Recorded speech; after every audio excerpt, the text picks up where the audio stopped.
All right, good morning, everyone. Good morning. I think we have reached a quorum, so I want to go ahead and call this meeting to order. This is the September 14th meeting of the Independent Taxpayer Oversight Committee. I'm Jonathan Frankel. I'm very honored to be selected as chair and to running my first in-person meeting. So it's very exciting to be back in person. It's really great to be with everybody. And I just really want to acknowledge staff for pulling this meeting together and all the hard work in preparing for today's meetings. So also want to thank everyone on the phone and the web, members of the public, for taking the time to join us today. So I want to quickly talk about how this meeting will work. We will first take in-person public comments, followed by virtual public comments for those members of the public participating virtually. If you're a member of the public here in the room, I don't know that there are any, please submit a speaker slip to the clerk. Francesca is here in the corner. Thank you. And for those joining us online, please continue to raise your virtual hands at the right time. Just wanted to clarify that everyone knows that public participation is possible in person and via Zoom as well. And we have live mics in the middle of the room, so please speak up and keep side conversations to a minimum. Francesca, I will now ask clerk to confirm that we have a quorum. Thank you, Chair. We do have a quorum. Thank you very much, clerk. And before we get started, I would like to ask our interpreter today, that's Ruth Monroy, to walk through how to access our interpretation services for today's meeting. Ruth? Sure. This announcement is for on-site participants first.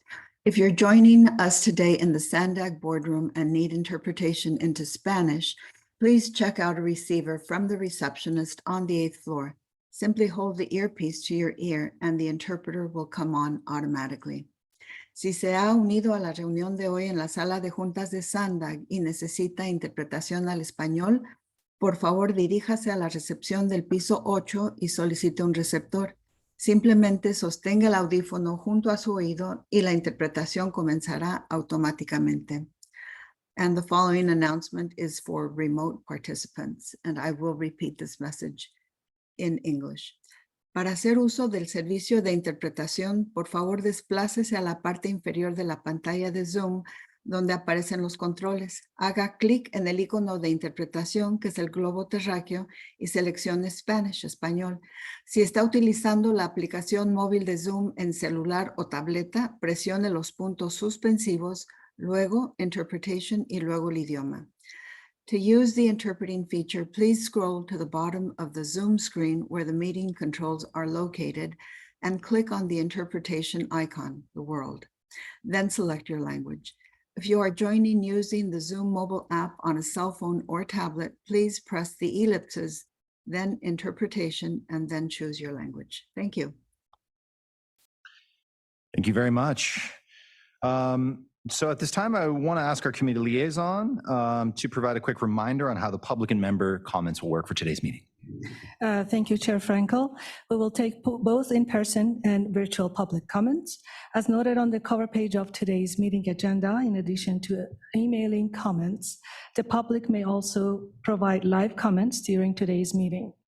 In order to provide live comments, you can join today's Zoom meeting through the link or by dialing one of the numbers from your phone that are provided on the cover page of today's meeting agenda.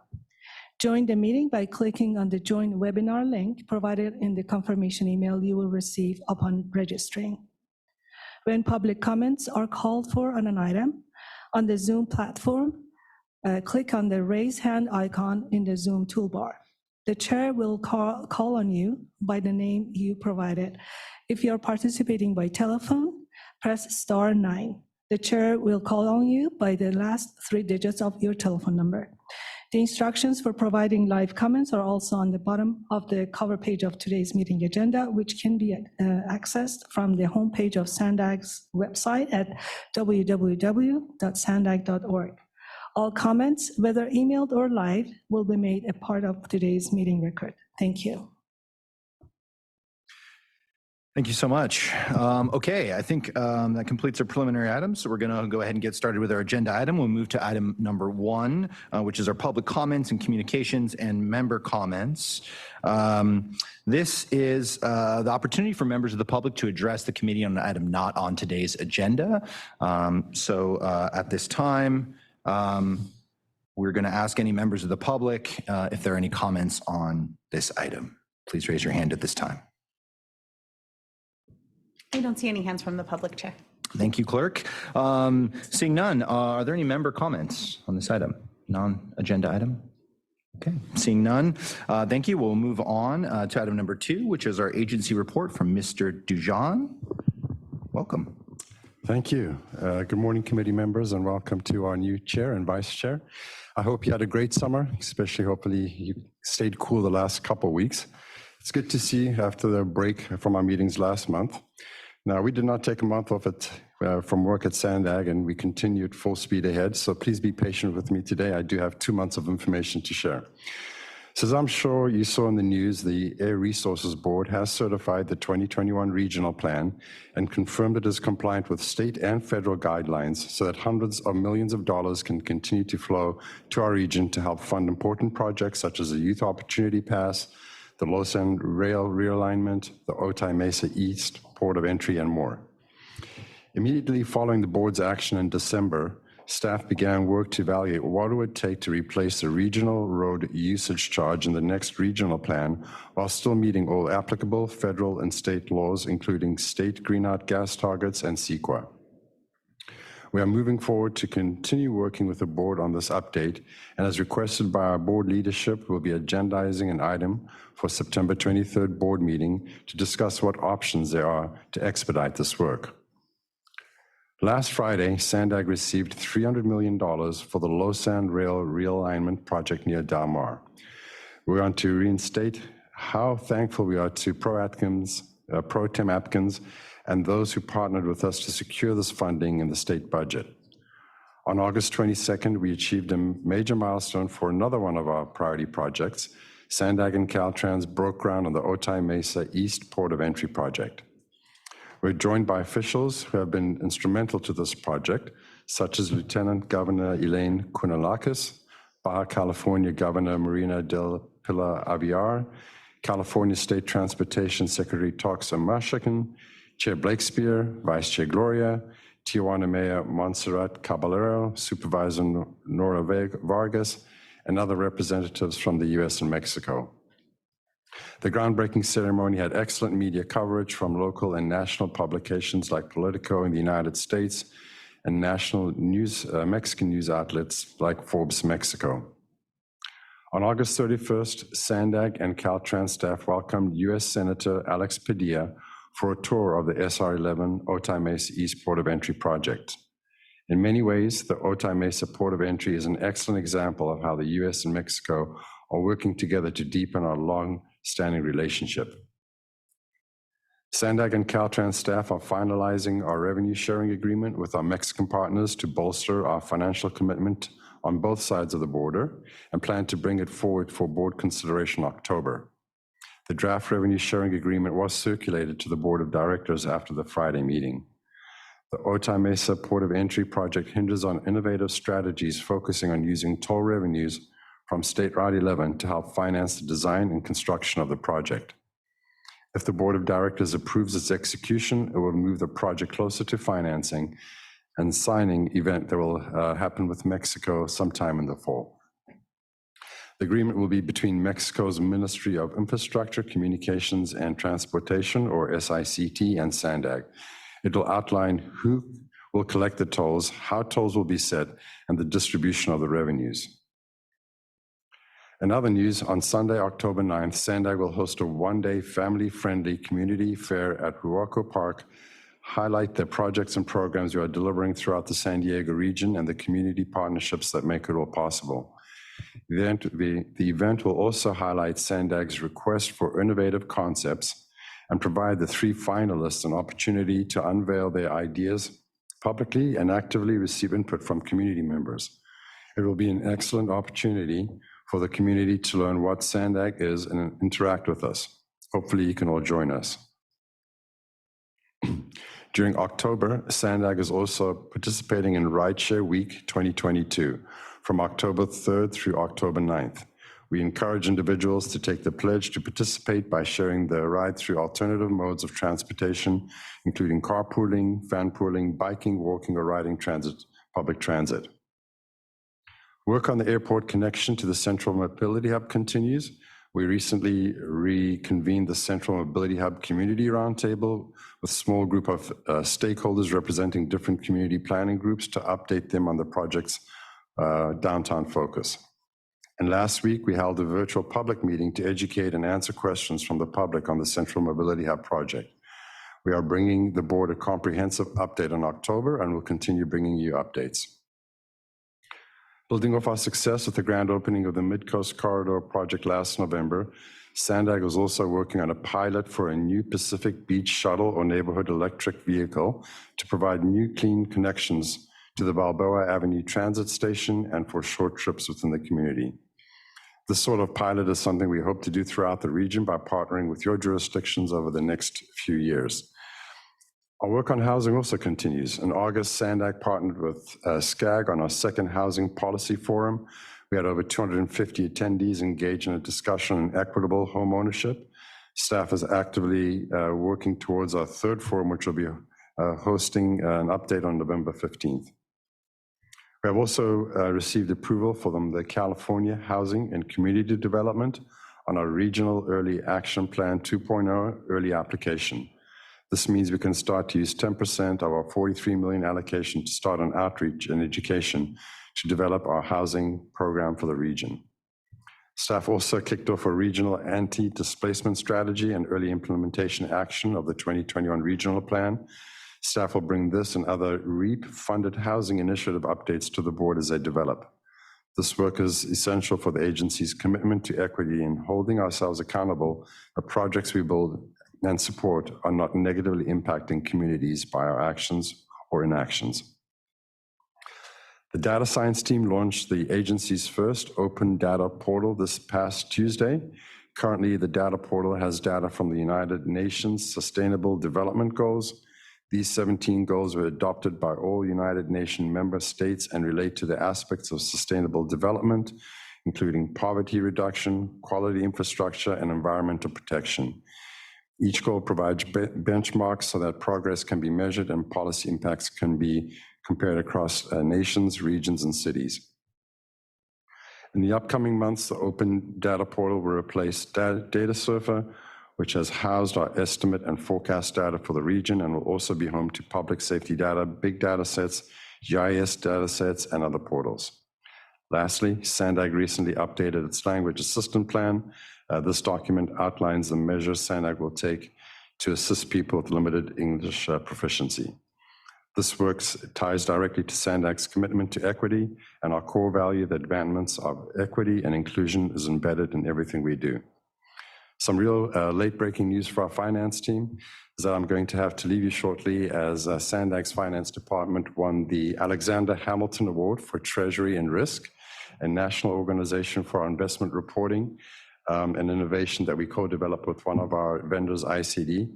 And I really want to thank our staff members, Marcus, who's sitting here, along with Sam and Marlene, who unfortunately recently retired, who were the stars of winning this award, but I have the honor of accepting it virtually on behalf of Sandag this morning. To quickly tell you, on item 6 of our report today is a quarterly market update. We also have our investment reports in there. Basically, there's 10 financial institutions, along with 80 accounts that were manually processed and reconciled each month by the team. But now, through machine learning and data dissemination within our ICD portal and with Sandag, we're able to reconcile those statements within an hour of when we actually put them up on the portal. So basically saving the finance team a lot of time. And we know that the reports are 100% accuracy with no human error. So a big deal for us. We're very happy to get that award. And with that, Chair, that concludes my report. Thank you. Thank you, Mr. Dujon. Very thorough report, and congratulations to you and Marcus and the team on the awards. Very exciting. Clerk, are there any public comments on this item? We do not have any public comments. Thank you. Member comments on this item? Here you go. Andre, thank you very much. I understood, I believe I saw something, I think it was either yesterday or Friday, from the Chamber of Commerce that talked about a proposal that Supervisor Vargas was talking about, some sort of either public labor agreements for the new Otay Mesa East County section. And I don't know enough about it. I'm wondering if you all have some information on it and if it could impact future development in Otay Mesa that in turn could impact the development of Otay Mesa East project. You know, I'm not aware of that, but it's certainly something that I will investigate, and we'll have staff get back to you on that. Thank you. Yes. Any other committee comments? Stuart, yes. Thanks, and thanks for the comprehensive report, Andre. You know, one thing I remember when the plan for the Blue Line extension was announced, there was certain consternation as to the placement of that Balboa station on the east side of the 5 because of the issue of access to the coast and to the beach. And so I'm really intrigued that you mentioned that the experiment with some version of a shuttle. I'm just curious if there's anything more that can be said about when that's going to actually launch, what form it's going to take. Is it going to be just sort of a shuttle from the station to the beach, or is there anything else you can share on that? You know, I know that the team who's been working on that is pretty excited to be working on it. I don't want to steal their thunder, so if you don't mind, I will have that team before the end of this meeting come and maybe give you a little bit of a description of the project and exactly what they're doing out there. That would be great. I think also, frankly, it's something that the public would be really interested in because, again, going back to that issue of the somewhat disappointment that the placement of that Balboa station on the east side of the 5 creates a huge impediment for people wanting to get out to the beach and whatnot. I'm sure there would be great public interest, and maybe it's premature to be doing a big sort of public unveiling, but I just know that that's something a lot of people are going to be interested in. I'll get back to you on that. Thank you, Stuart. Any other member comments? No, seeing none. Okay, thank you. We will move on to our consent agenda today. We have item number 3 and 4 requiring actions on the consent agenda. So are there any public comments on the consent agenda, Madam Clerk?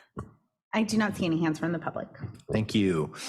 Member comments on the consent agenda. Anything we'd like to pull, or do I have a motion?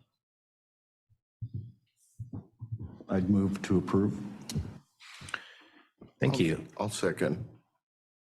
Great. And just as a point of order, we do have two action items on the consent agenda. So do we need to, can we just move to staff? Can we just move the adoption of the whole consent agenda? We don't have to take those individually. Yeah, that's okay. So we have a motion by Stuart and a second by Pedro. Going to go ahead and vote. I don't know if there's another format for voting, or do we, Francesca will call the roll. Great, thank you. Yes, I'll go ahead and call the roll. Thank you. For real estate right-of-way acquisition, Chair Frankel. Yes. For licensed civil traffic engineer, Michael Kenny. I'm sorry, Michael Kenny is absent today. For contractor construction, Vice Chair Delgado. Yes. Thank you. For biology environmental, Dustin Fuller. I'm sorry, I'm behind my computer. I can't see everyone. Dustin Fuller is absent today. For finance and budgeting, Stuart Halpern. Yes. For licensed engineer, Les Hopper is absent today. Oh, no, I'm sorry. No, I'm secretly here and I approve. Les Hopper, would you like to state your vote for the record, please? Oh, yes. Thank you very much. And for CEO Private Sector, Sunny House is absent today. So that item does pass unanimously with those members present. Thank you to the clerk. Okay, and at this time, we'll be moving on to item number 8. This is actions by the Transportation Committee and Board of Directors on TransNet related items, and this is going to be presented by Ariana. Yes, thank you, Chair Frankel. So I have a few updates, not as lengthy as Andre's, but still since July, which was your last meeting. So the Transportation Committee approved schedule extension requests for both the City of La Mesa's and Civic San Diego's projects, which you saw earlier this year. The Transportation Committee also adopted amendment number 13 to your Rtip, which you saw earlier as well. The Vision Zero plan, which ITAC recommended at an earlier meeting, was also adopted by the board. And then finally, the draft 2023 Rtip also was adopted by the board. Thank you very much, Ariana. Madam Clerk, are there any public comments on this item? No, Chair, I do not see any hands. Thank you. Member comments on this item number 8? No, seeing none. Thank you. So we'll move on to agenda item number 9, which is the fiscal year 23 through 27 independent auditing services draft scope of work and schedule. And I believe Marcus will be presenting this item. Hello, Chair Frankel and committee members. I'm Marcus Pasquale with the Finance Department, and I'll be presenting this scope of work item. So in accordance with the TransNet Extension Ordinance, one of the responsibilities of the Independent Taxpayer Oversight Committee is to conduct an annual fiscal and compliance audit of all TransNet funded activities using the services of an independent fiscal auditor to assure compliance with the voter-approved ordinance and expenditure plan. Currently, our independent auditing service are provided by Davis Farr, LLP, with their contract expiring after the FY22 audits are complete. In order to continue performing and conducting annual fiscal and compliance audits, we are starting the RFP process, which involves submitting a scope of work. The RFP is estimated to be advertised in November with proposals due in January. This will give us enough time to have a new contract in place for the FY23 audits. And just to summarize, the following are the key compliance components included in the scope of work procedures. They are maintenance of effort, eligibility, transit operator eligibility for receipt of funds, Sandag board policy number 31, local street improvement annual allocations, which is the 70-30 split, RTCIP fees, which are the exaction fees, and to test payroll changes when payroll exceeds 20% of the total TransNet expenditures. On March 9th, we also appointed the Rfp Subcommittee. Those members are Stuart Halpern, Michael Kenny, Sunny House. The Rfp Subcommittee has prepared the draft scope of work that you see here in attachment 1 for your approval. This scope of work will be used in the RFP for the FY23 through 27 TransNet and fiscal audits. Also, I want to bring to your attention, there is a typo on the item cover page. The action approved box should say the ITOC is asked to approve the scope of work to solicit for FY23 to 27 TransNet fiscal audits performed in FY24 through 28. And I do apologize for that typo. That concludes my presentation, and I will be happy to answer any questions you may have. Thank you very much, Marcus. Madam Clerk, do we have any public comments on this item? We do not have any public comments. Thank you. So going to committee member comments or a motion, we're gonna, Stuart, I know you've been on the subcommittee on this particular item. Any additional information you wish to provide? I wouldn't add any additional information, but I'd be happy to make the motion to approve. Great. We have a motion by Stuart. Do I have a second?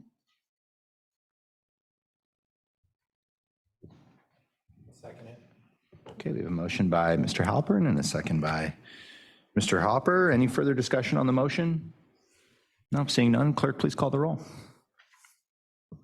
Thank you, Chair. For real estate right-of-way acquisition, Chair Frankel. Yes. Thank you. For licensed civil traffic engineer, Michael Kenny is absent. For contractor construction, Vice Chair Orsa Delgado. Yes.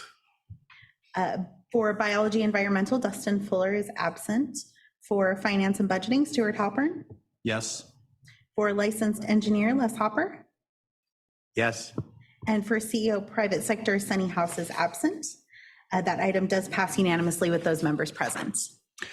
Thank you, Madam Clerk. Okay, at this time, we'll go ahead and move on to item number 10. This is the fiscal year 2022 proposed TransNet agreed upon procedures, the AUP, and we're going to hand it back to Marcus.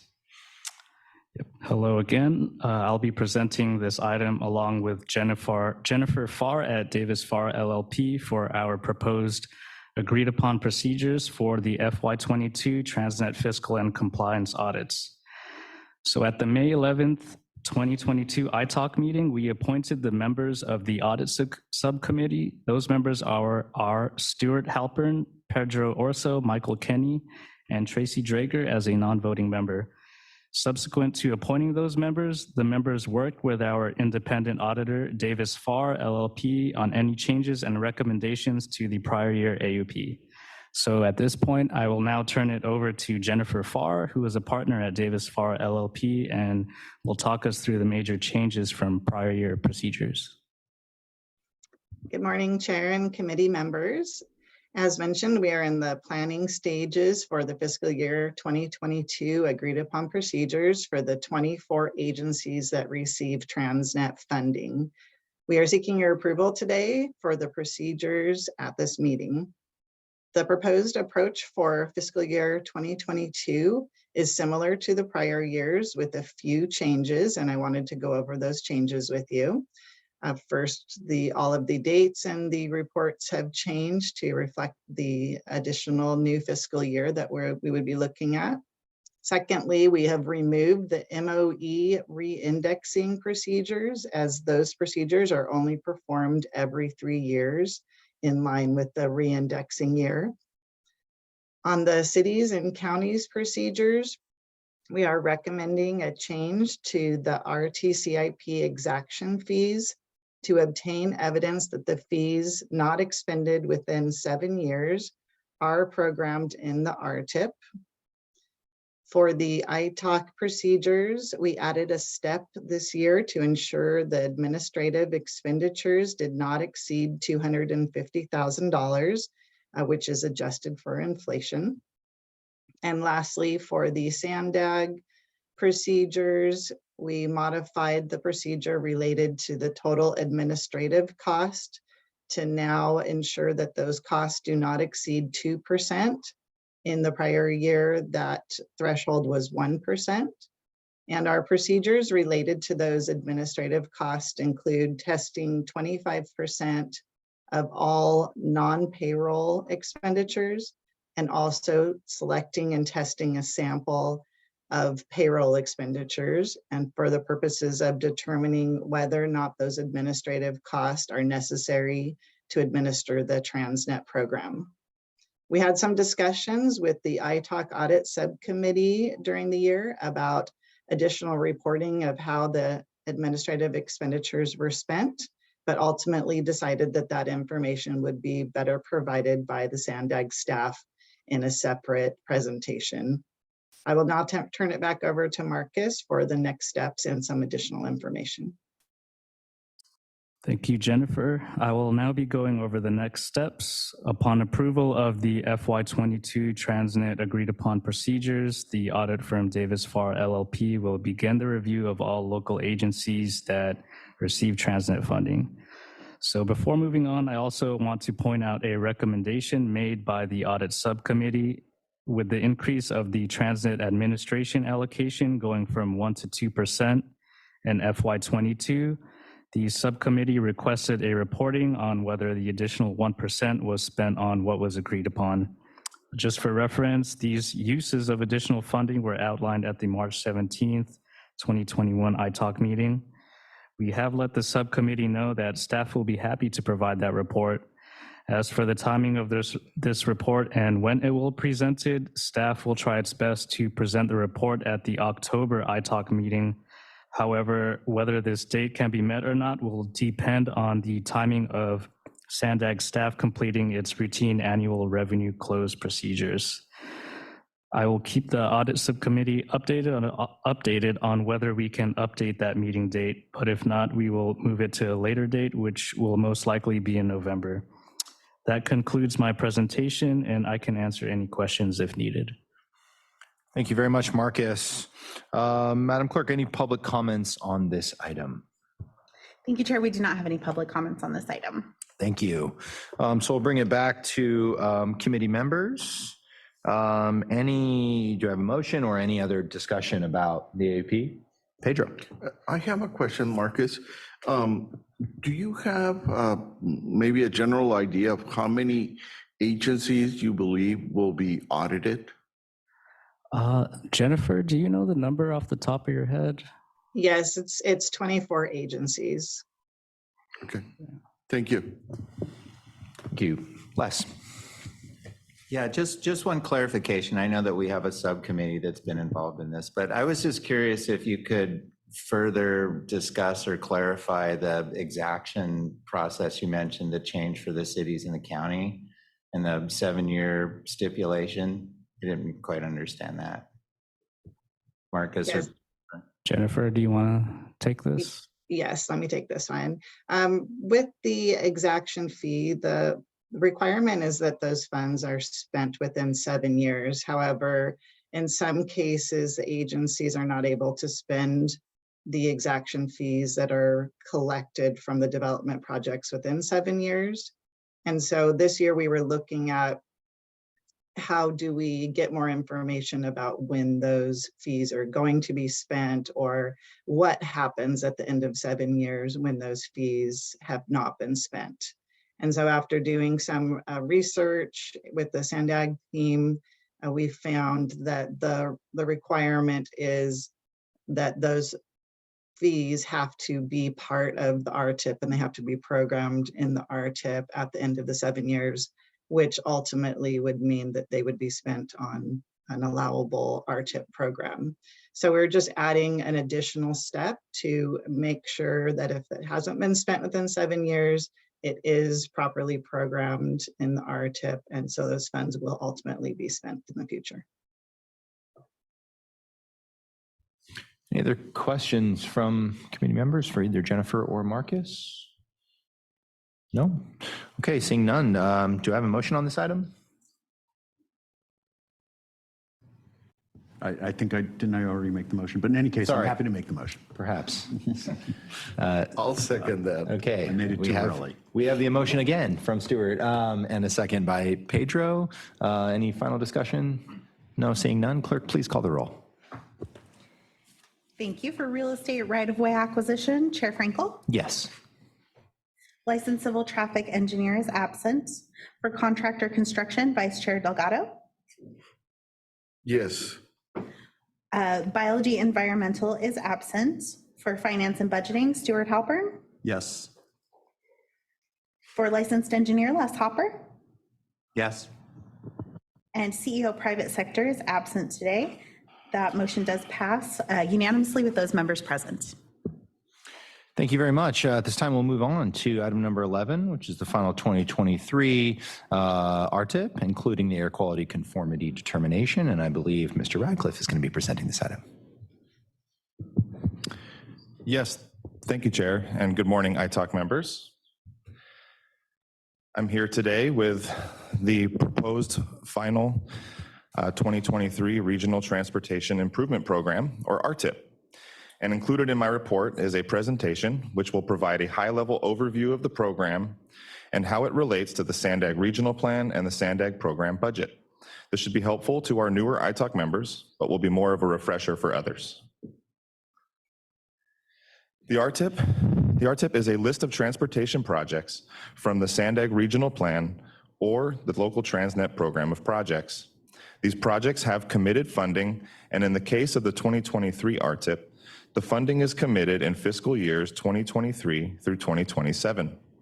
These projects also support federal air quality and performance management targets.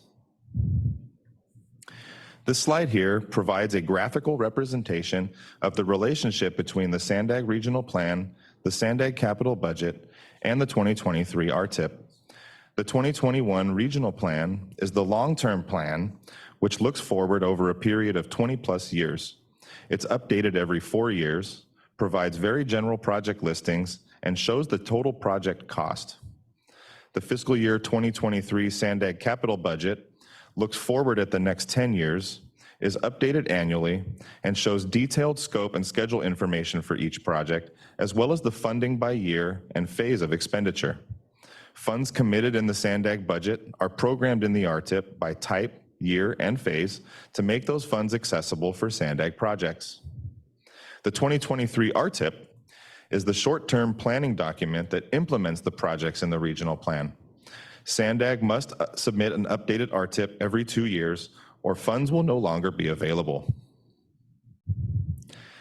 Federal planning and air quality regulations require that an MPO prepare a transportation improvement program.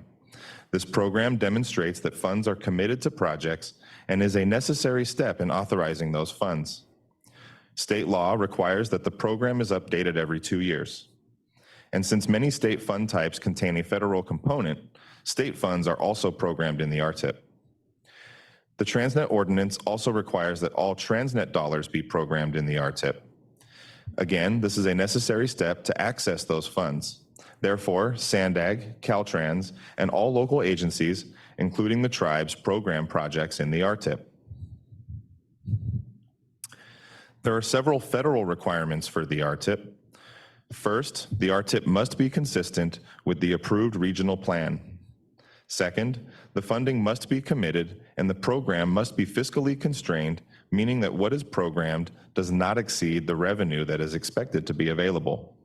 The projects in the Rtip must meet acceptable air quality levels and make progress towards achieving federal performance management targets.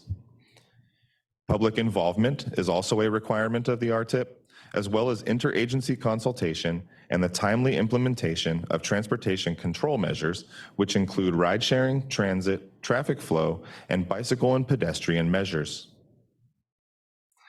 Projects funded with TransNet must be programmed in the Rtip as required by the TransNet ordinance. For an agency to access their LSR funding, it must be programmed in the Rtip. There are also other requirements that must be satisfied for TransNet funding to be used. A jurisdiction must hold a public hearing on their TransNet program of projects and provide a signed council resolution to Sandag prior to their projects being included in the Rtip. At least 70% of local street and roads funding must be utilized on congestion relief projects. TransNet funded projects must include accommodation for bicyclists and pedestrians. And the TransNet developer impact fee must be used to improve regional arterials. Per the ordinance, the role of the ITOC in the Rtip is to review and comment on the programming of TransNet revenues. This provides an opportunity for the ITOC to raise concerns regarding the eligibility of projects proposed for funding before any expenditures are made. In addition to a general eligibility review, this effort should focus on significant cost increases and/or scope changes on the major corridor projects identified in the Ordinance and Expenditure Plan. To that end, we bring the list of new projects proposed for the Rtip to the ITOC in May, and then the draft Rtip in July. Keeping in mind that the projects programmed in the Rtip reflect the Sandag budget, any cost increases to major corridor projects would have been called out during the budget review. The budget is programmed in the Rtip for the draft release in July, which also provides an opportunity for the ITOC to review the proposed outcomes of local street and road programming. The proposed final comes to ITOC prior to board adoption to review any draft to final changes and public comments which were received. To help you understand the project listings in the Rtip, here is a sample project from the city of San Diego. Each project contains quite a bit of information which is required for programming. Until a potential project has all of these required elements, it cannot be added to the Rtip. First, there is the project sponsor. This is usually the agency that will implement the project. The project sponsor is also reflected by abbreviation in the unique project identifier called the MPO ID. Next, there is a unique project title. Projects can be grouped together by common scope or title, but each project must have a unique title. The first part of the project description describes the project's location and limits, while the second part defines the project's scope. In this project, the city has added more information which would help a user locate the project in the city's CIP and confirms that the funding is approved in the budget. Next, there are fields which provide the air quality information for the project. Since this project adds capacity, it is non-exempt, which indicates that the project has been modeled for the impact of the project on air quality during the period in which the project will open to traffic. The information in the top right part of the project provides the required confirmation that the project is included in the regional plan. And finally, the funding is shown by year and project phase. The 2023 Rtip shows only funding in fiscal years 2023 through 2027. All other funding is shown in prior, which means that funding has already been committed to the project. 3 phases are required: PE, or preliminary engineering, which is for environmental and design, right-of-way, and construction. The funding must be in the correct phase for authorization, and a phase must be fully funded before it can be programmed. This example here shows a project which has TransNet funding, federal funding, and local funding. This chart here, which has also been included as part of Attachment 1, shows the funding in the 2023 Rtip separated out by project mode. This includes the 5-year Rtip period, fiscal years 2023 through 2027. And going clockwise from the top, multimodal represents 17%, highway represents 9%, and transit represents 18%. Most of the funding in the 2023 Rtip is going to operations and maintenance, representing 43%. Active transportation represents 3%, local improvements represent 8%, and transportation demand management represents 2%. This slide here has been provided to illustrate how other agencies contribute to the Rtip. From this diagram, you can see that over half of the dollars in the Rtip are programmed by or for the benefit of other agencies. 45% of the dollars programmed in the Rtip are from the Sandag budget and reflect the the funding levels in the FY 2023 Capital Improvement Program approved by the Sandag Board on May 27, 2022. This includes projects that are implemented by Caltrans, such as the I-5 North Coast Corridor and the Otay Mesa East project, as well as projects that Sandag implements, including Mid-Coast, Low Sand Double Tracking, and regional bikeway projects. Programming of the transit CIP for the transit agencies contributes 28%, while local agency programming comprises 13% for local agency overlay and maintenance projects, as well as improvements such as the La Media Road project in San Diego and the San Marcos Specific Plan and Discovery Drive projects. State-sponsored programs such as the State Highway Operation and Protection Program, or SHOP, Highway Bridge Program, and Highway Safety Improvement Program make up 5%. And finally, the other category includes various agencies such as the Airport and Bureau of Indian Affairs, making up 9%. This category also includes Sandag grant programs such as environmental mitigation grants and smart growth grants. And this slide here shows the remaining important dates and next steps in the 2023 Rtip development process. On July 22nd, the board approved the release of the draft 2023 Rtip for a 35-day public comment period and scheduled a public hearing that was held at the September 9th board meeting last Friday. On September 23rd, the Sandag board will be asked to adopt the 2023 Rtip. The 2023 Rtip is due to the state by October 1st, and at that time, the state will then hold its public review period through October 31st, with federal approval of the 2023 Rtip expected on December 16th. Once the 2023 Rtip is federally approved, it will replace the 2021 Rtip, and the 2021 Rtip will no longer be valid for funding. For more information on the 2023 Rtip or the development process, you can visit the 2023 Rtip webpage, or you can also visit the public-facing Rtip database, which will allow you to see pending amendments and adoptions that are in progress. This slide also shows a screenshot of what the public-facing database looks like. You can view the federally approved 2021 Rtip, any current 2021 Rtip amendments, and even search for specific projects. My email address has also been provided in case anyone would like to reach out directly. Okay, so item 11 is for the final 2023 Rtip. The set of projects in the 2023 Rtip was developed in coordination with other agencies that have transportation projects in the San Diego region. It includes 564 projects, including 396 projects carried over from the 2021 Rtip, 34 new projects, and 134 projects listed as completed, deleted, or delayed. For your convenience, a link to the 2023 Rtip project list has been provided on the agenda webpage. Attachment 1 provides a summary of the projects included in the 2023 Rtip organized by category to show how the region is investing available funds for the next 5 years. This attachment includes all projects programmed in the 2023 Rtip, not just TransNet projects. Attachment 1 also provides 2 charts, one for the total Rtip including prior years, which was part of the presentation, and one for the FY 2023 through FY 2027 period that illustrates how funds are being invested per transportation mode. Attachment 2 summarizes how local agencies are leveraging TransNet local street improvement funds. Attachment 3 summarizes the eligibility requirements for projects to use TransNet funding. Staff reviewed the projects contained in the 2023 Rtip and determined that all projects are eligible.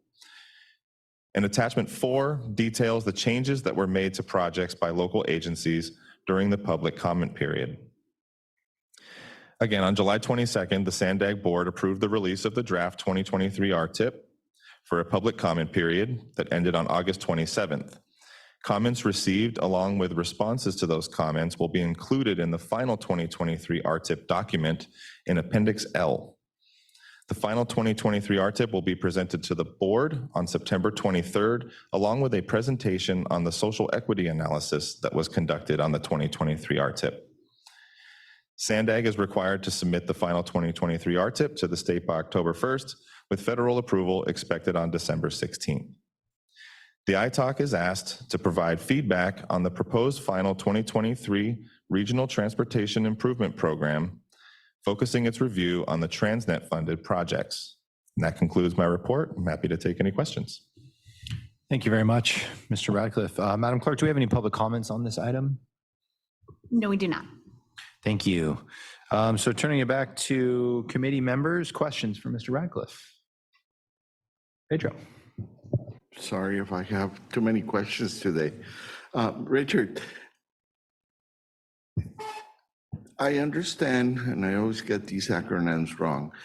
I understand that the board has requested to look at a potential funding sources modification for the regional transportation plan. If that happens, will that impact the RTIP? Yes, it would, but it wouldn't be in this Rtip. This Rtip only looks out until 2027. Great, thank you. Any other questions for Mr. Radcliffe? Stuart? I'm just wondering, when you reference that there's a staff review to make sure that projects are eligible for TransNet funding, could you maybe, just from a governance standpoint, since that's what we're sort of supposed to do here, could you just elaborate perhaps a little bit on what that process is like? For example, is there, you know, a checklist? Is there a very kind of codified process in that review for ensuring eligibility for TransNet funds? Thanks. The projects are evaluated as they are proposed or submitted by local agencies. And we do have an internal staff review that is performed on all the different projects and the different amendments to the Rtip and the adoption for the Rtip. As for a checklist, the only thing I can think of. I'll just jump in. We follow Board Policy 31 and generally review the list of project types that are considered eligible either for maintenance or congestion relief. And if there's anything that is at all questionable, we send it internally to our planning staff to review to decide whether the project is eligible. And then I also make sure that the project meets all other TransNet requirements. Yeah, I'm sorry, I didn't hear that last part. Like, and so I'm particularly interested, like, if there's any question, is there like a group of people, or who ultimately opines, who you know is the umpire to make those calls? Does legal get involved? It depends on the issue, but generally I send the projects to Alex Estrella because he's kind of represents a lot of the local. Well, he was running CTAC, so he's very close to the local transportation issues. So Alex will review it from a planning standpoint and implementation. If there's a legal question, really, if we get hairy, we'll involve legal. But it doesn't usually get that complicated. Got it. Okay, thanks. Richard, I have a question regarding rule number 21 and the eligibility requirements for TransNet eligibility with respect to accommodation of bicyclists and pedestrians. In practice, what does accommodation of bicyclists and pedestrians mean? I mean, are we talking about, bike lane, sidewalk construction, and then relatedly, there's this carve out, where prohibited by disproportionate cost. How's that been interpreted by the agency over time? So Rule 21 is a provision within Board Policy 31, but the bike accommodation, which implements the requirement, which is in the ordinance, it's a general provision that calls for any new major reconstruction project to accommodate bicycle and pedestrian infrastructure, unless it is cost prohibitive to do so. So over time, as agencies submit their projects for programming in the Rtip, they select whether or not their project is accommodating bicyclists and pedestrians. There has been a field review, right? But this is also something that came up as part of one of your recent performance audits. So we are revisiting the process and we are working to make some improvements to it as part of the ordinance amendments that we're going to be bringing forward in the near future. Thank you, Ariana. Are there any performance standards associated with, what accommodation means? Meaning, obviously, there's a variety of different classes of bike lane, for example. And so are we saying, that we deem this to be sufficient accommodation as opposed to, a class 1, 2, 3, 4, et cetera? Yes. Yeah, the board policy details out kind of those standards, design standards and so forth. I can't speak to them. I'm not a planner, but we can definitely, provide you additional information if that is something you would be looking for. That'd be great. Thank you so much. Yeah, I just wanted to throw in there that for this Rtip, in order to address some of the audit recommendations, we did request local agencies to submit plans for the projects that included bike accommodation. And so our bike team is going to start working to review those plans that were submitted. Thank you so much. Okay. I think that concludes this item. This was just a discussion item. So if there's nothing further, we're going to go ahead and move on to item number 12. Thank you so much, Mr. Radcliffe. We're going to go ahead and move on to item number 12, which is the TransNet Ordinance Amendments Work Plan. And I believe Ariana and perhaps Zara will be presenting this item. Yes, happy to.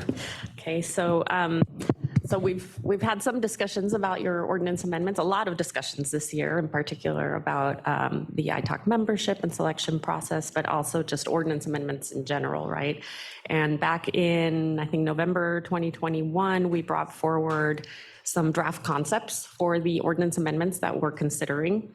And if we trace back through the additional steps that we've taken so far, in early 2022, we also brought forward a revenue forecast for all the sub-programs within the ordinance. So we updated we updated those, that revenue forecast for each of those. And then we also provided a presentation where we detailed out, it was kind of a comprehensive funding review where we provided information about all the other types of fund sources that the region uses that help complement the TransNet program to be able to deliver those projects. So it's kind of where we've been. But since then, our board has restructured some of the working groups. So this is based on our new regional plan priorities and agency initiatives. You may recall we've referred to the CTAC previously, the Cities and Counties Transportation Advisory Committee, which is kind of the working group that has historically been involved in any changes to the local street and road program, for example. With this new agency initiative and restructuring of working groups, that CTAC is now called the Mobility Working Group. It has similar membership, so all local agencies are represented. In addition, there are transit operators who sit on that new working group, as well as some other advisory members.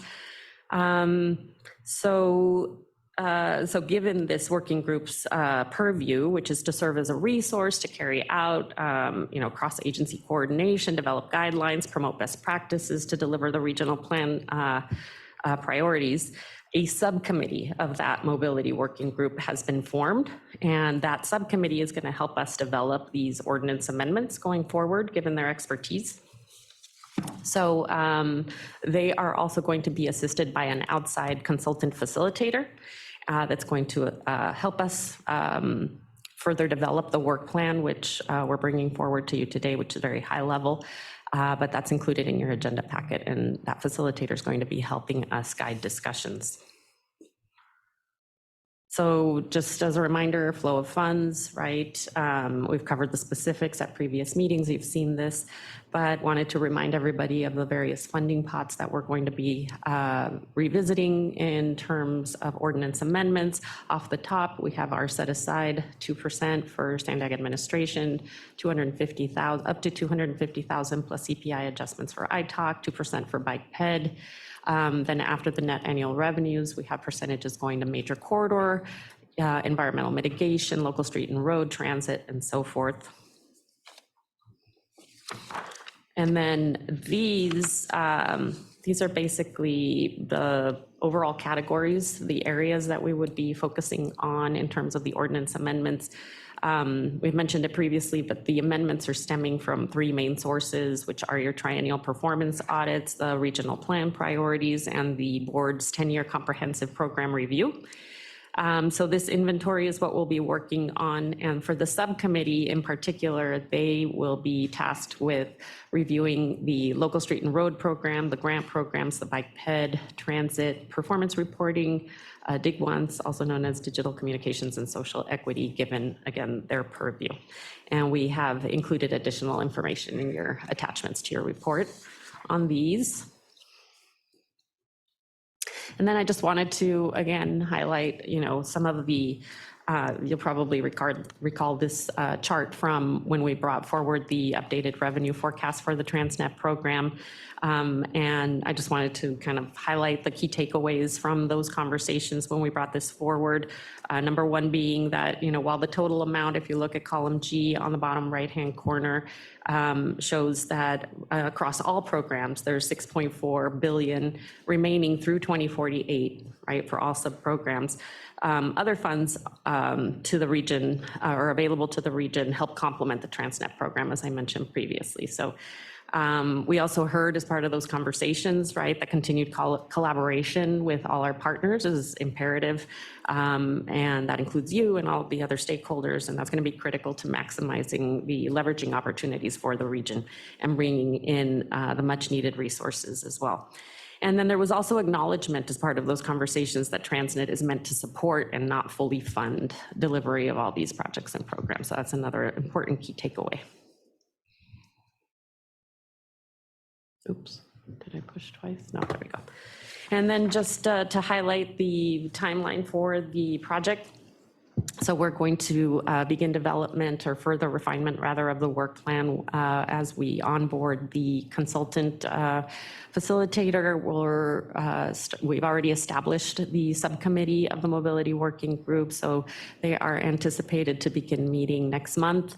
And then as we move into winter, we anticipate being able to bring some updates not only to you, but the mobility working group, transportation regional planning committees, and the board. And then as we move into the spring, we plan on bringing kind of an overall overview of the proposed amendments before we actually bring them forward for your recommendation and the board's adoption.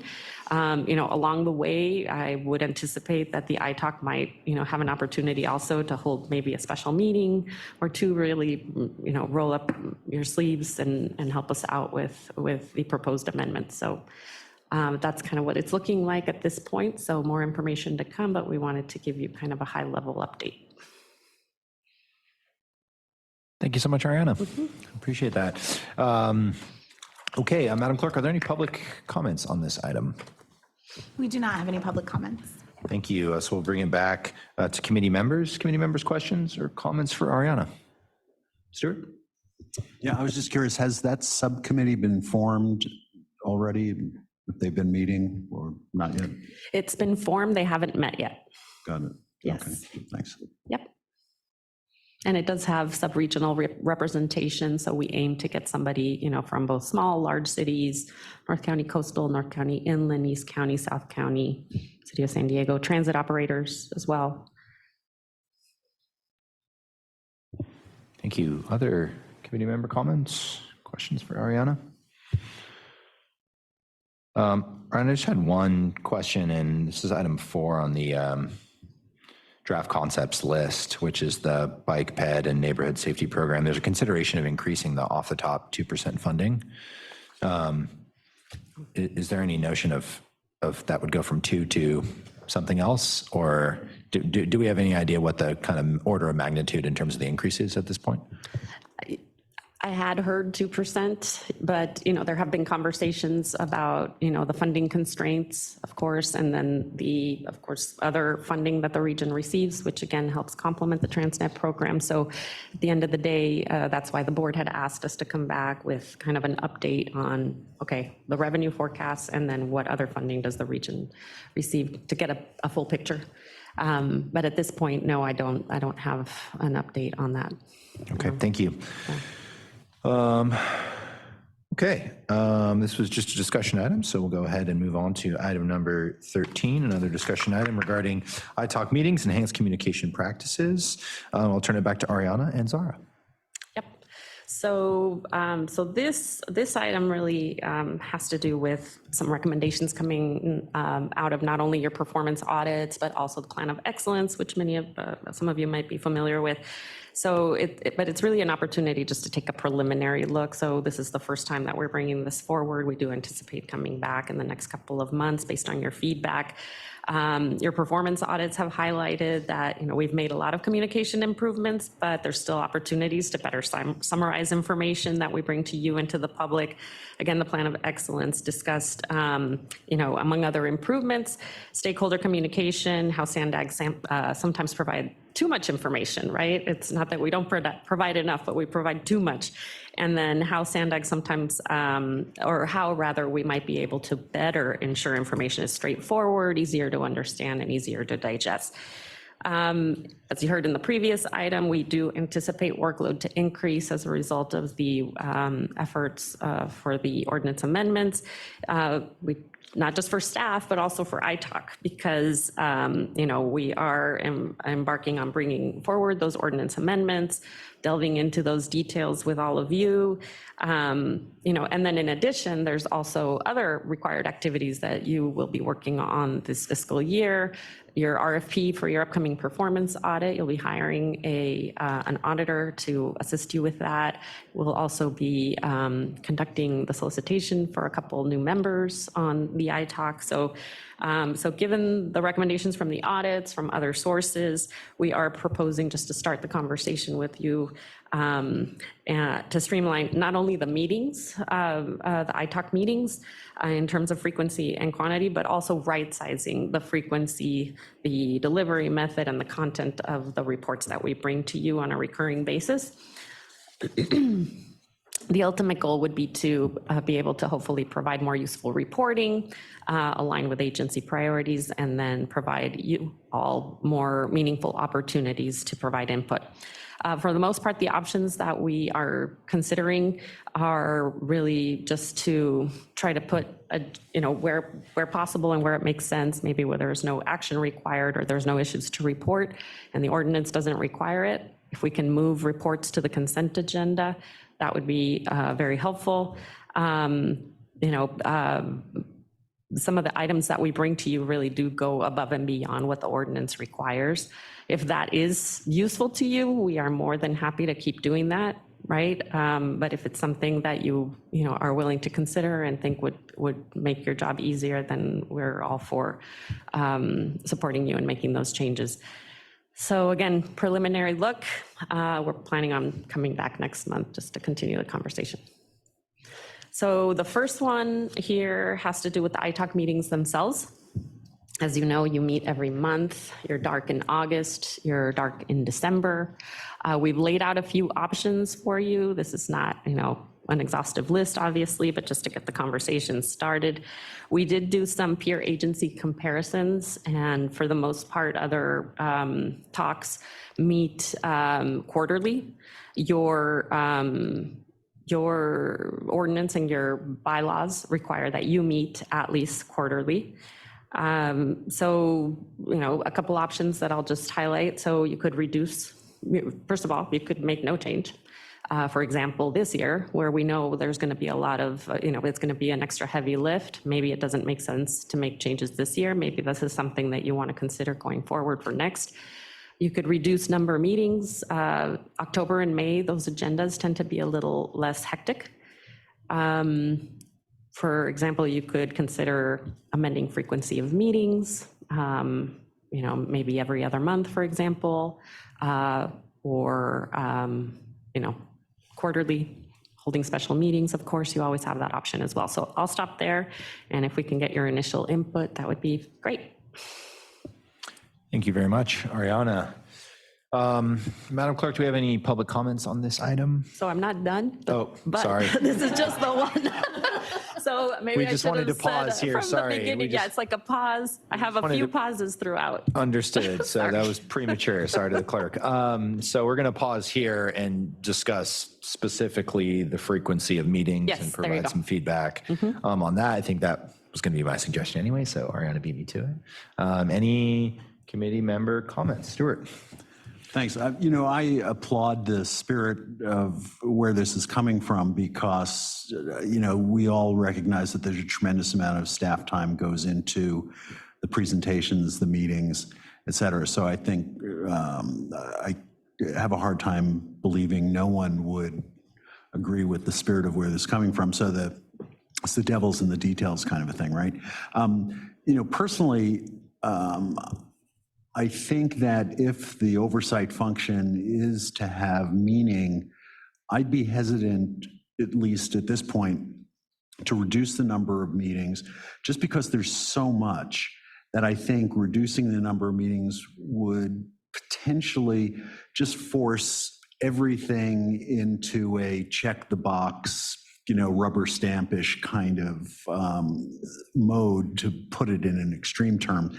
So personally, I think I like the idea of trying to think about potentially moving more items to consent as maybe sort of an initial step to help staff with the magnitude of their personal investment in this process, and then just sort of see how it goes. So that's my general reaction, is maybe take it a little bit of like a baby step. And so in that vein, as mentioned, I would be hesitant to, at this point, reduce the number of meetings, but just try to lighten the load by doing a little bit of what you're proposing here with moving items to the consent. The one thing that jumped out at me as I was going through this, and I know that it's not a required report, but the proposed TransNet program, transit-related revenue update, that might be one I think still might merit the visibility of an actual presentation, just because of the magnitude of The forecast, the that transit item. Yeah, revenue forecast. it's under budget and revenue forecasting. Yes, exactly. That's the one, like I said, that's a pretty important one. So that one I might not move to consent at this point. Okay. But otherwise, I really appreciate the spirit where you're coming from and think it's a great idea. So those are my comments. Thanks. Thank you, Stuart. Les, any comments on meeting frequency? Yeah, I agree with Stuart in moving things to the consent agenda. I think that there's an incredible amount of information that you guys are generating. I don't know how you do it. An army of people can't generate so much information. And I know as part of the committee, there's a lot for us to review.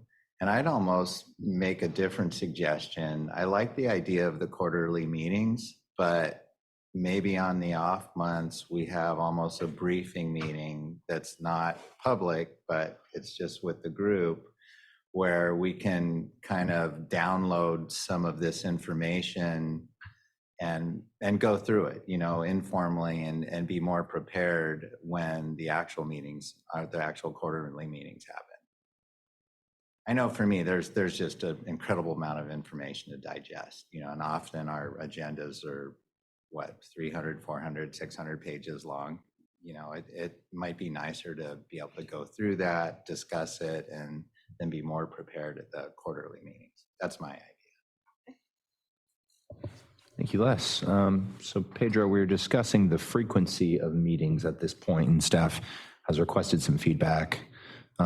They presented, you know, a number of potential options: no change, reducing the number, changing the frequency. So we're just getting feedback from folks on that. Don't know if you have any thoughts on that.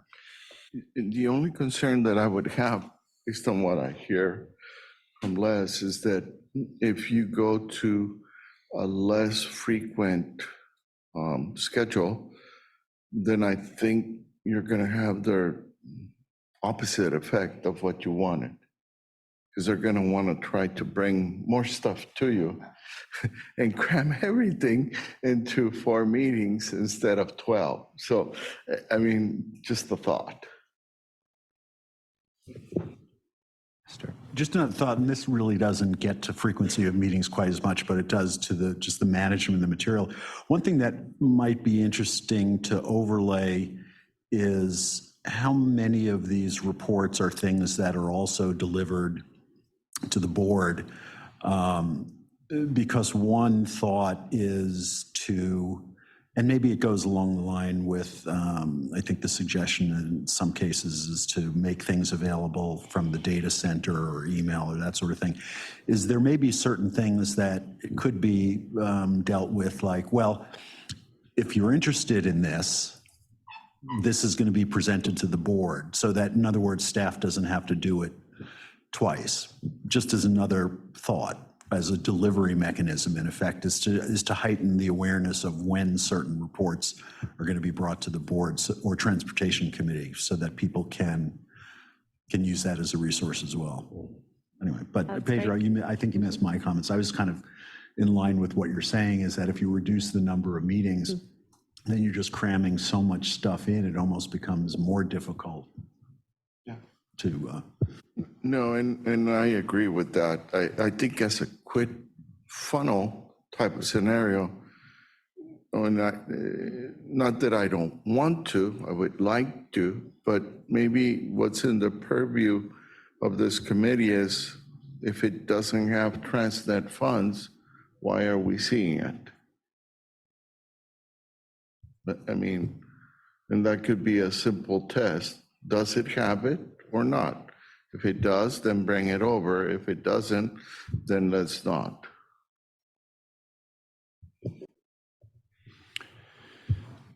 Yeah, I think it was some good discussion, and fair points on, I think, meeting quarterly. Perhaps that gets a little overwhelming with the amount of material that would be presented at one meeting. But I think we can look at some of the current frequencies of some of these reports, and, you know, perhaps quarterly goes to a biennial, or, you know, we can adjust those. And then I think just focusing on, I mean, one category of things that I'm, you know, maybe personally interested in, but I think is important to hear is the grant programs. And so, you know, TransNet is directly supporting certain grantees, and there's calls for projects. And so there's evaluation criteria and recommended projects for funding. I think, you know, as a member of the public thinking about how those funds are being spent, it's important that, I think, one of our core duties is to look at those projects and ensure that, you know, that's an appropriate allocation, et cetera. So on the grant program side, I kind of like the frequency. I mean, some of them are biennial, and then some of them kind of vary. You know, there's a variable, but certainly, you know, quarterly is more than fine. And then I think focusing the reporting on things that have changed, So if there's a cost overrun, specifically with respect to cost or schedule. So for approved projects or grantees that, we expected the total budget to be $5 million and they are $1 million over and, 6 months behind, why did that happen? And so if there's no change to projects, maybe it's a quick item on consent, no change to any of these projects. And then if we're going to discuss it, it would be, based on the actual changes to the existing projects. Okay. Great. So I will move on to the next one. Thank you for all that feedback. So the next one that we wanted to discuss with you is the quantity of the subcommittees. And we've included a listing in your packet. So historically, maybe a few years ago, we didn't have as many subcommittees. They were really focused just on your audits. So you would establish one to develop the scope of work, for example, and make a recommendation to the ITOC of, which consultant to hire, for example. Now we have 10 subcommittees. So each subcommittee is about an hour long typically. And then in terms of staff time, this involves scheduling, drafting the agenda, preparing, facilitating, handling follow-ups, that kind of thing. That's about 2 or 3 hours maybe per subcommittee on the staff time. Then all of your time, if we've got 3 members per subcommittee and it takes you maybe a couple hours each, that's another 6 hours. So about 9 hours per subcommittee. So aside from, the obvious, some of these we can retire. We can retire subcommittees. For example, the Regional Safety Subcommittee, which came out of one of your goals last year, you accomplished your objective. You recommended to the board that they adopt a Vision Zero plan. They did that, so we can retire that. So some of them are probably no-brainers, but others, there might be some opportunities. We didn't used to have a subcommittee to develop the annual report, for example. That could be something that you could reconsider. The implementation of performance audit recommendations, you have a subcommittee for that. Maybe that's not necessary at this time. Let's see, what else can I... another option potentially could be to have a standing item on ITOC agendas where the chair of the subcommittee would do the reporting out as opposed to staff. So that could be another thing you could consider. So I'll stop there. Thank you, Ariana. Bring it back to committee members regarding subcommittees. Thoughts? Stuart? I'm just reflecting on my own participation in the various committees. I think, the Triennial Performance Audit Committee is a very substantive one. I think the time that's spent there is probably longer than most, but is very meaningful. I wouldn't touch that one. Frankly, fiscal and compliance audit, that is really, even outside of the pandemic, is really mostly done by a couple of emails.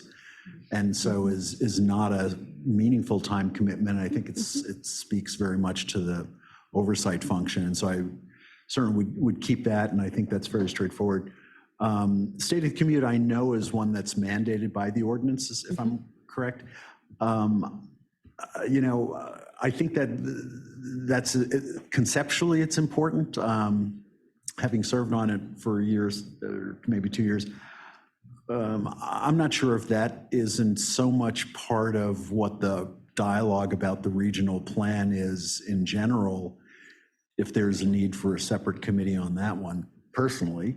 The ITOC goal strikes me as something that annually the chair and vice chair could potentially take on as part of their roles and to make a recommendation to the committee. Pedro's smiling because now we get through potentially. Annual report, I think I was involved in when we came up with the concept of having a subcommittee, because I think that's also one where if it's more than just let's do the same thing last year, that's pretty easy. You just change the numbers. I think that report has gone through some evolution, and maybe it's worth considering whether people feel like it's at a state where doing just the same thing, next year until somebody raises some reason why it has to change. But I think that was the initial impetus for creating a subcommittee, was that we actually wanted to really take a closer look. But there's been a lot of change and improvement in my perspective. And then safety, I haven't participated in that one. I would defer to others, other than the fact that the last Triennial Performance Audit really highlighted, safety as an area for additional focus. So I might be loath to abandon that one so quickly, but I'd let others who've been on that speak to that committee. So those are my reactions to the various committees and I guess merit worthiness of keeping them or not. Thanks. Thank you, Stuart. Other comments? Les or Pedro? The only thing that I would say, and maybe this is the contrarian part of me, why don't eliminate all of them? Just eliminate them. And then if they're needed, 1 or 2 or 3 of them will come back. Because if you go the way we are, we're gonna try to justify all of them to stay. So, you know, just a thought. I mean, come at it from the other side. If it's needed, you know, they'll make a case for it. Les, any thoughts on subcommittees?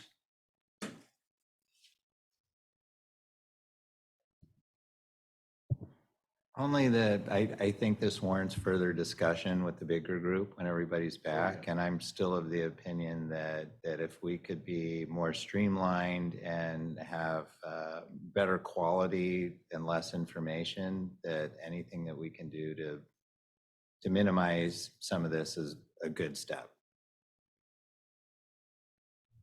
Okay. Sure. Yeah, if I could add, you know, I think Pedro's idea is an intriguing one, but sort of along the lines of what Les is saying, I think in order to effectively do the work of what the subcommittees were formed to do, you'd need to build in additional time at meetings for discussion. Mm-hmm.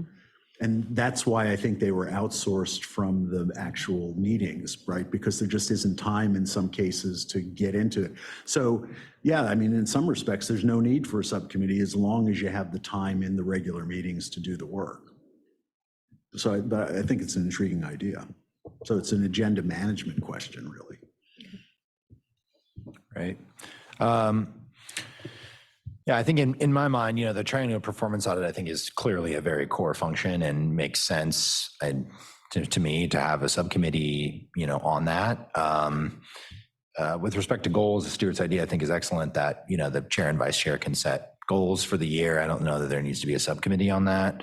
And same with the regional safety. I think they've accomplished their goals, and I don't know that we need, you know, we can retire them. And certainly with respect to, you know, committees that are formed to evaluate, you know, an annualized process or, you know, a certain fiscal year, certainly once that has completed, you know, retiring those committees make sense.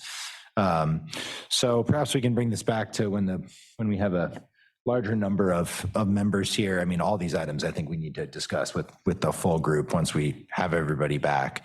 But you know, for me, the performance audit and compliance audit, those kind of make sense. Everything else, you know, I don't think is essential. I think could be optional. Okay. All right. A couple more slides for you still. Okay. So now getting into the report. So just, you know, putting more thought into the delivery method, the content, the quantity, frequency of the various reports. We have an attachment in your report that lists all of the recurring reports that we bring to you, the frequency, and then some proposed options for your consideration, you know, and whether they're required, the reports are required by the ordinance or not. So some of these proposed changes are as simple as we've discussed, of just putting things on consent, for example, but others, as you've already mentioned, are going to take a little bit more noodling, a little bit more thought, right, on our part to see like what can we bring to you that's more useful potentially and at what frequency and that kind of thing. These are probably some of, you know, just kind of thinking out loud, you know, for the most part, if we can bring more things to you on consent, which I think we've heard, and we will bring it back when the rest of your members are present, we can continue that conversation. The next section that we wanted to talk to you specifically about is the annual fiscal and compliance audits report, and then also the Rtip. And so for this one, the fiscal audits, the quarterly financial reports, we would propose to bring that on consent as we did today because of the time limitations. And then the update on the financial markets, also bring that forward on consent. We would present it if there are any issues, for example, that would be the suggestion. the attachments to the quarterly financials report, which is item 5 on your agenda today. There's 7 of those, 7 attachments that over the years, either because they are required or because they've been requested after a performance audit recommendation or just at the request of ITALC members along the way.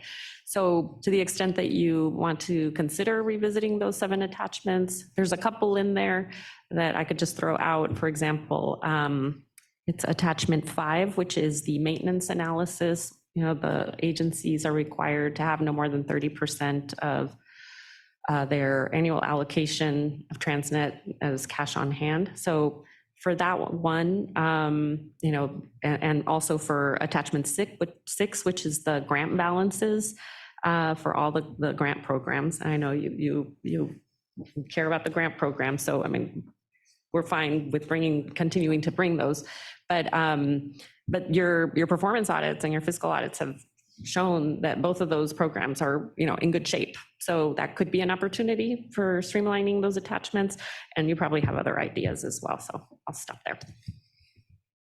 Thank you. Comments regarding method and content of reports. What's most useful? Stuart? So again, one of my questions is, putting aside the what happens at the meeting, how many of those reports would be generated for the board anyway? Right. And in that context, I would say, if there's something that's being generated for the board anyway, unless, you know, maybe the board will decide they don't need it, which is their prerogative. I wonder if some notion of, you know, having a live link in the agenda item will actually help. Because, you know, I have to say, as a user, one of the issues is, you know, as Les has raised, is just when you get this thing, it's sort of almost like a psychological, emotional impact that it feels so unwieldy. It's like, oh God, right? And especially when there's an Rtip update that runs 200 pages stuck in the middle, right? I mean, it's like it's almost like a psychological aspect of the communication. And so if some of these things were just included as a live link, the package itself would really get shrunk down, but you'd still provide individuals the opportunity to access the information easily if they feel it's helpful.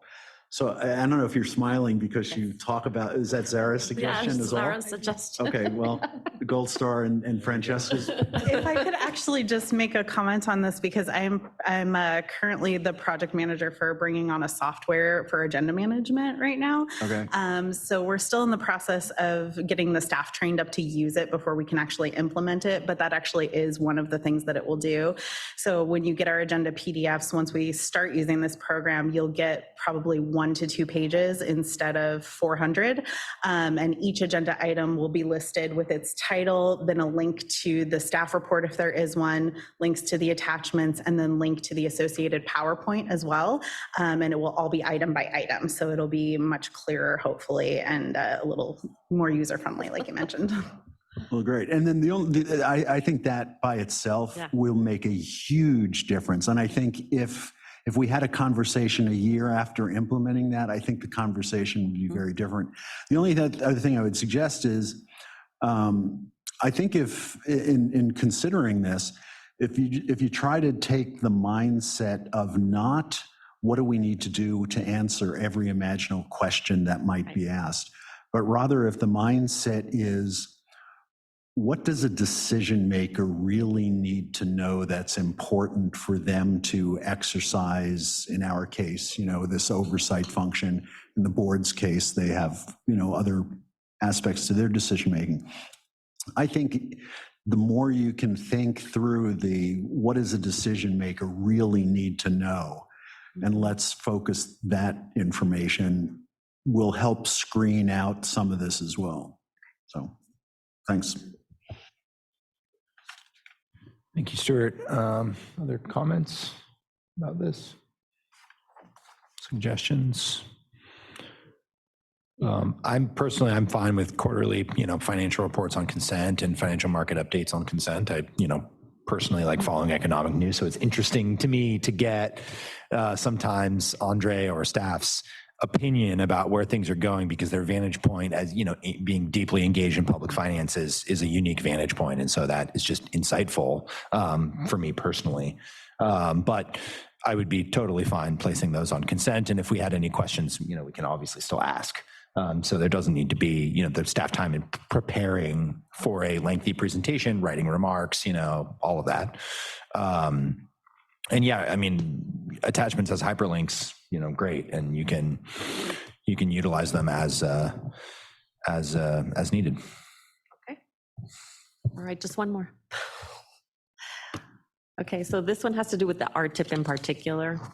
And it was handy that Richard was able to walk us through that earlier. So the current practice is to bring you all TransNet funded projects, even though the ordinance only requires us to bring forward the major corridor projects for a general eligibility review and a focus on significant cost increases or scope changes. So we've listed here some options: the biennial Rtip update. You know, one option could be bringing a new project listing, which would just focus on eligibility. We could also bring forward a review of local agency TransNet usage, and then eliminate a proposed final report. So the biennial is the one that we brought forward to you today, right, as Richard's presentation. We also bring to you numbers 2 and 3, which are formal amendments and administrative modifications. The formal amendments, we have traditionally brought those to you as a report. We would suggest bringing those to you on the consent agenda, and then only report if there are increases on major corridor projects that are greater than 20 million, or if there's a scope change. And that 20 million is coming from the federal requirement for what constitutes either a formal versus an administrative modification. And then on the admin side, admin modification side, we wouldn't necessarily propose a change because we do bring those to you on consent, or we had previously. And then we could also provide an online link or, you know, some kind of a link to the amendments. And that would be just for cost increases less than 20 million, again, consistent with the federal requirement. That's, I think, what I have. Yep. Thoughts about the Rtip specifically? Kind of, I guess we can start with the biennial Rtip update. I think that's an important update. And, you know, I would be fine with kind of focusing on just TransNet projects there, as that's our kind of purview. But I think that's, you know, that one is important. I'm fine with the staff suggestion on formal amendments and administrative modifications. That makes sense to me, that we would not have a lot of staff time where there are, you know, more minor amendments, or we're getting into the weeds of, you know, small construction changes or something happens in the field. And, you know, if you know, 20 million seems sensible given the federal requirement. Maybe there's some other threshold that others, you know, think is more appropriate. But those are my thoughts. Having worked at a local agency, one of the psychology that we as staff at the local agency would have is that we wouldn't want to come to Sandag to present the project and tell you that there were bad things going on, because we would be afraid that something bad would happen. We don't know what that would be, but we would be afraid. So the reason for saying this is that I would have a concern if you told local agencies only to come to Sandag to present when they have a problem. I would rather come to Sandag and have, you know, an update on my project and, you know, work really, really hard to tell you that everything's going well. And in some ways, it might even incentivize me to actually think of something creative and innovative, not to come and ask you for money. I mean, that's the power of a group like this, Cass. You know, it's interesting. Sure. Yeah, I think, well, Pedro raised a really interesting perspective. I was going to say, my guess is that, you know, Sunny and Mike might also have some insights on this, but you really can't change any of this until you get Jonathan Tibbetts on the line, right? This was his, I mean, this was never really my thing, but I mean, Jonathan would just always zero in on something. So he, but I think the concept, again, going back to my previous comment about what is important for a decision maker to know, you're under the formal and administrative modifications referencing some hurdle, some threshold hurdle of what is of significant size to bring out to, this group. Seems to make sense to me, but, I would defer to others who are more in the construction-related businesses to add greater value, though. Thanks. Yeah, I mean, having worked in a lot of construction projects, not like major, corridor projects like Sandag does, but there's always so many construction field changes that go on. And there's just, innumerable numbers of modifications that need to be made as you get out into the field. And so, I don't think every single change needs to come back, to us. And, interesting perspective, Pedro, on, if the kind of incentive structure that it creates, if you're just coming back when there's a problem. ITOC can be seen as the boogeyman.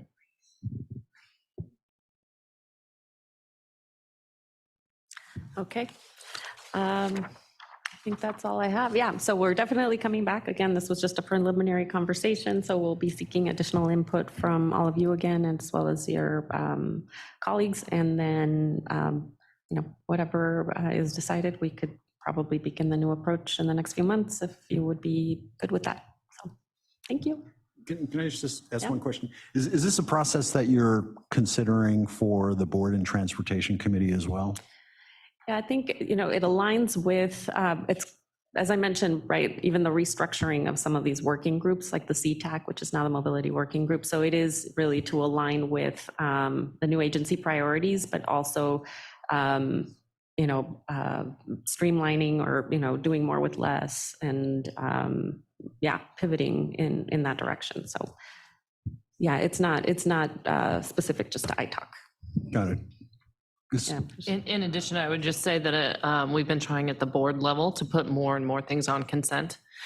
So if you listen to those board meetings, you'll hear that there's questions asked regularly about consent items, but those are specific, and we are putting more on consent to give more time for the board to consider the more substantive kind of agenda items. So information items are going on consent. Got it. Because the only thought that comes to mind is if there are items that, particularly informational items, that have common ground between ITOC, the board, whether it's Transportation Committee, maybe there are other policy advisory committees, if it's conceivable to even think about having joint sessions for, various relevant committees so that you just do it once for everybody as another.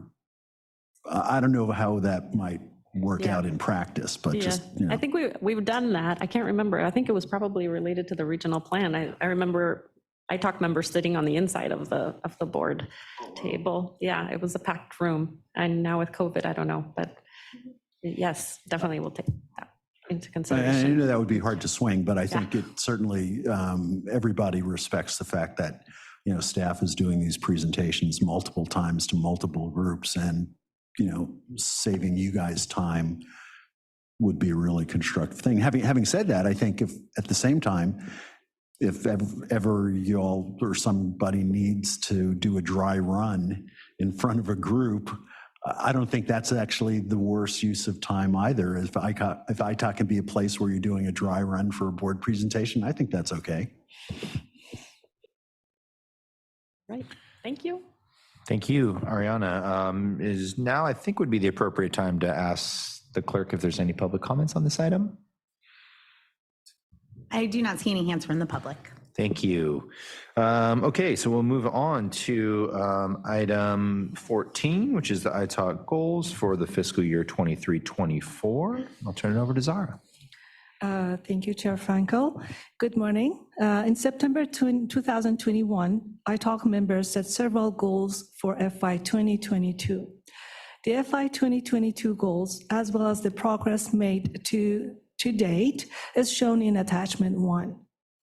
To focus ITALK efforts for FY 2023, ITALK Chair Jonathan Frankel requested Sandag staff work with the ITALK to develop goals for FY 2023. Besides the ongoing oversight of the program and project delivery and performance, the primary initiatives for ITALK in FY 2023 are anticipated to be undertaking the comprehensive review of any future amendments to TransNet ordinance, as well as that was presented in item number 12 of this meeting, selecting an auditor to conduct the FY 2024 triennial performance audit, and selection of new ITALK members whose terms expire in May. Attachment 2 includes primarily draft goals for ITALK consideration, which include carrying forward goals numbers 1 and 4 from FY 2022. Additionally, in order to continue addressing performance audit recommendations, the draft goals propose replacing Sandag goals numbers 1 to 3 with 2 new goals focusing on 2021 regional plan implementation and working closely with the ITALK on streamlining measures. To focus ITALK and staff attention on these critical work elements, the ITALK could consider limiting the number of goals for FY 2023 and also consider making goals 2-year versus 1-year goals. The ITALK is being asked to discuss the goals for the FY 2023, FY 2024, and provide its feedback. Thank you. Thank you very much, Zara. Madam Clerk, are there any public comments on this item? We do not have any public comments. Thank you, and we'll bring it back to committee members. Questions or comments on this item?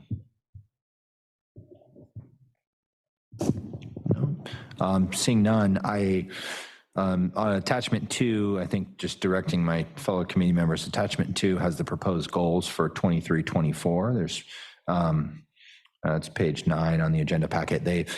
So we've got 2 of our own goals and then Sandag goals for ITALK there. So I'm fully in support of, I mentioned to staff of goal 1, which is trying to understand, agency member experience with as either a grant recipient or in interacting with Sandag and how that's all going.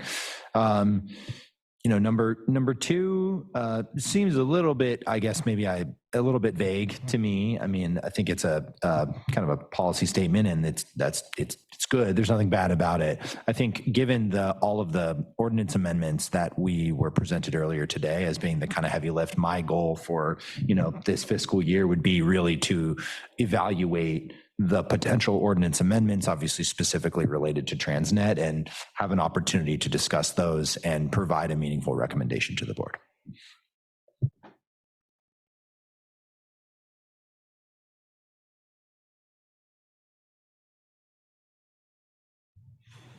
Any other thoughts about goals, or either our goals or proposed Sandag goals for ITALK?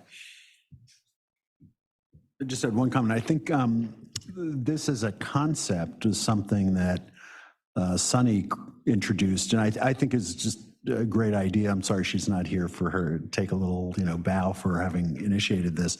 But I think regardless of the number of goals that might be for any year or 2-year period, the concept is a really great concept. So I hope that people will think about continuing the practice, because it's thought-provoking, if nothing else. And if it helps us be a little bit more impactful, then it's a great concept.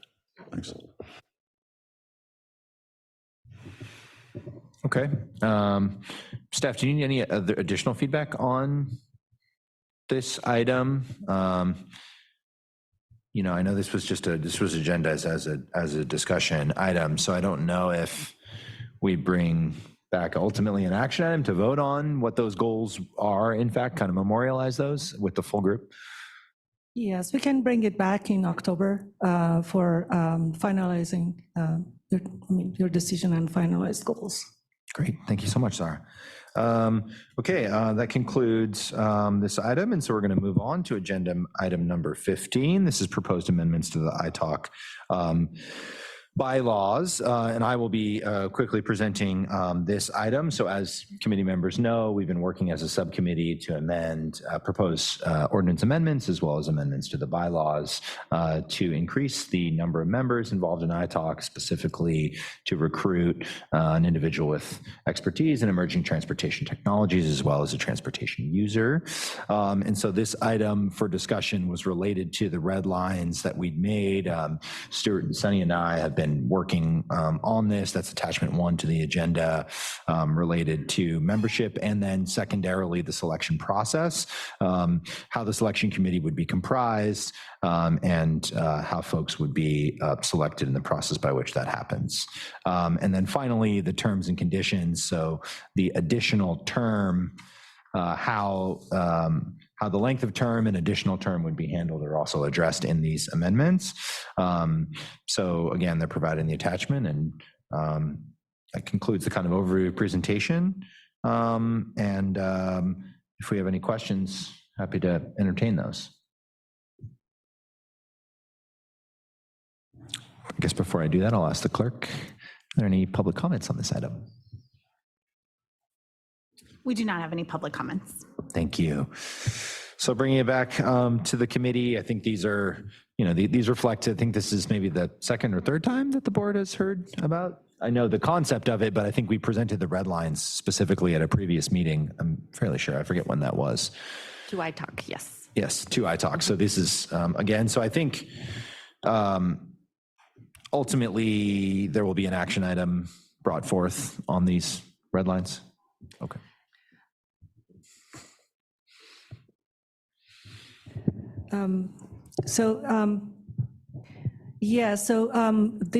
After Board of Directors approved the proposed amendments for the ordinance, transit ordinance, then they can be considered for the ITALK bylaws, the amendments for ITALK bylaws, and just to make sure that the approved ones are reflected.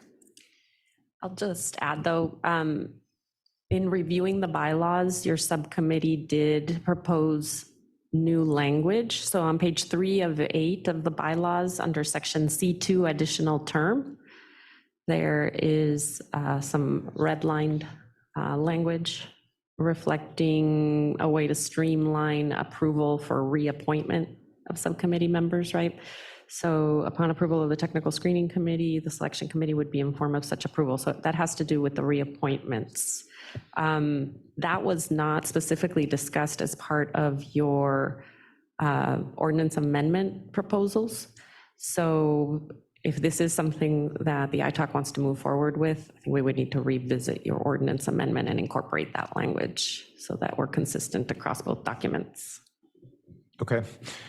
Thank you for highlighting that, Ariana. Yes, this was something that we discussed, the kind of streamlining of the reappointment process. So that would be done by the technical screening committee with a notification to the selection committee instead of going back to the selection committee.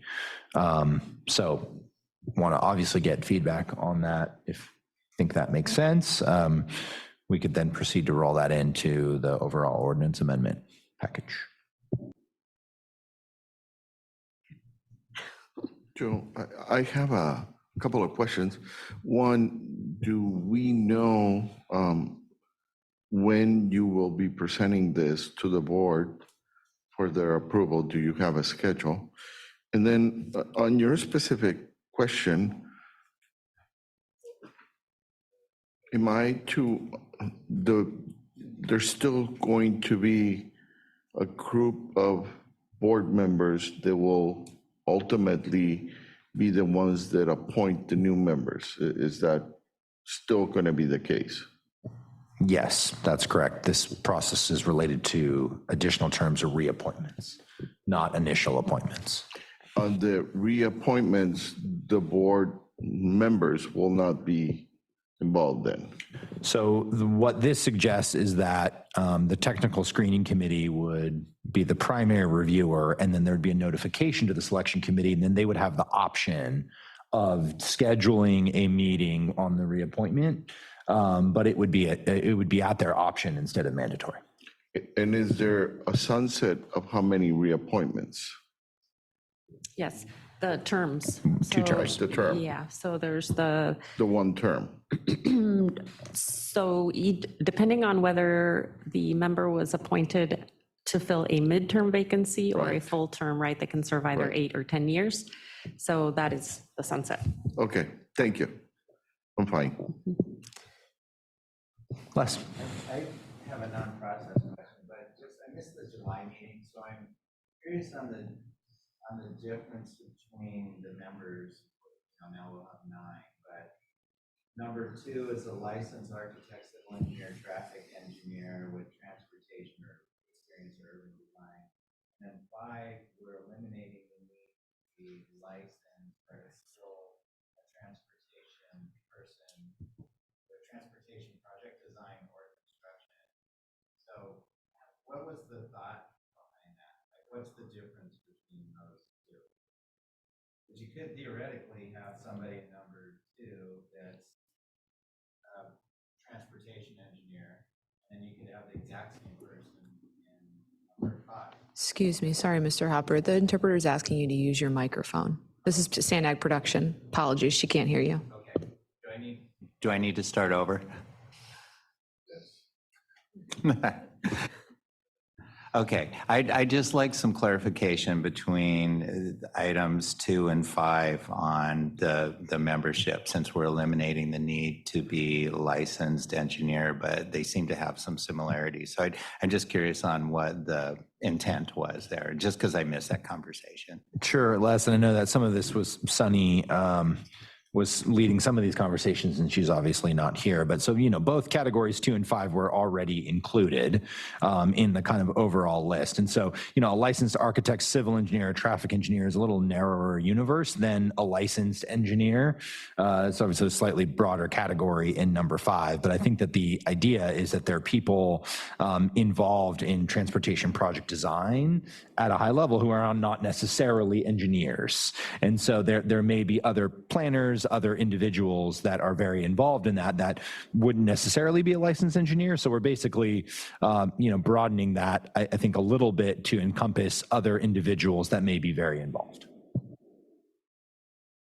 And if I remember, it also added the program and construction management element that, now we have in the industry that we didn't have before.